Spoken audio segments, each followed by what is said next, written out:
ঘটনা হয়েছিল আপনার সঙ্গে কালকে?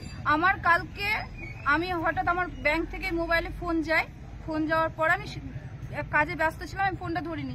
আমার হাজবেন্ড আমাকে ফোন করে ডাকে, যে বলে যে তুমি চলে আসো এখানে বন্ধন ব্যাংকে, 3 লাখ টাকা তোমার উঠানো হয়ে গেছে, ব্যাংক থেকে চলে গেছে।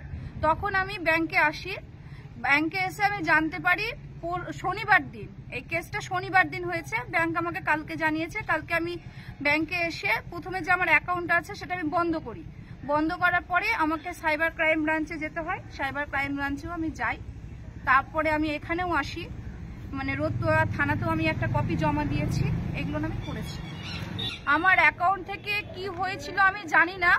কালকে আমাকে ব্যাংক থেকে আমাকে একটা নাম্বার দেওয়া হয়েছে, এই যে নাম্বারটা লাস্টে নাম্বারটা লেখা আছে, এই নাম্বারটা দেওয়া হয়েছিল। এই নাম্বারে একটা হোয়াটসঅ্যাপে কি করে লিঙ্ক আসে না আসে আমি কিছুই জানি না, কিন্তু আমাকে এখান থেকে বলা হয়েছিল যে আপনার এই মোবাইলটা যে আছে এটা আপনার হাতে আছে, কিন্তু আপনি এটা করছেন না, আপনি এটা চালনা করছেন না, চালনা বাইরে থেকে কেউ করছে।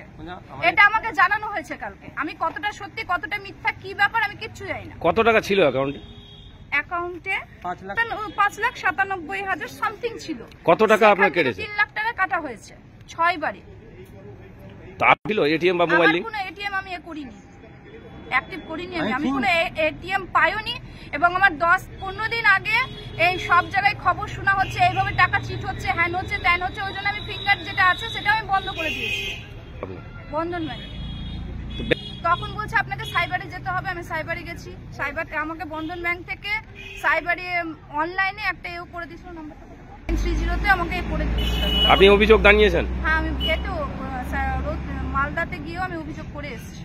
আমি চাই মানে বিচার চাই, আমি টাকাটা চাই এবং যে করছে সেটাও আমি জানতে চাই। আর আমি সাধারণ মানুষের কাছে বলতে চাই যে যাদের হচ্ছে, কালকে কিন্তু আমাকে অনেকে বলেছে যে আমার 1600 টাকা গেছে, কেউ বলেছে আমার 1 লাখ টাকা গেছে, কেউ বলছে আমার 25,000 টাকা গেছে, কিন্তু কেউ আমার সাথে কিন্তু কোঅপারেট করছে না এই মুহূর্তে। আমি চাই যার 1 টাকা গেছে সেও যাতে এসে একটা করে, তাহলে আর বাকিদের টাকাটা মার যাবে না। মানে পাবলিকের কাছে বলতে চাই যে এগিয়ে এসো, তোমরা নিশ্চিন্তে বলে একটা করো, বিচার করো। কারণ না হলে কিন্তু সবারই অ্যাকাউন্ট থেকে টাকা যাবে এইভাবে সবার। কারণ এখনকার দিনে বাচ্চাও জানে চাকরি বাকরি বলে কিছু নাই, যা করতে হবে খেটে করতে হবে। ব্যাংকেও যদি আমরা সেফ না থাকি, আমরা কোথায় সেফ থাকবো? আমার তো টাকাটা ব্যাংকেই ছিল, আমার টাকাটা আমার হাতে ছিল না। আমার যদি বাড়িতে থাকতো, আমার হাত থেকে টাকা চুরি হতো, তখন আমার দায়ী, কিন্তু এটা ব্যাংকে ছিল। তো আমি সাধারণভাবে ব্যাংকেই দায়ী করবো। আপনার নাম? আমার নাম সঞ্চিতা কুমার। বাড়ি? বাড়ি দেবীপুর।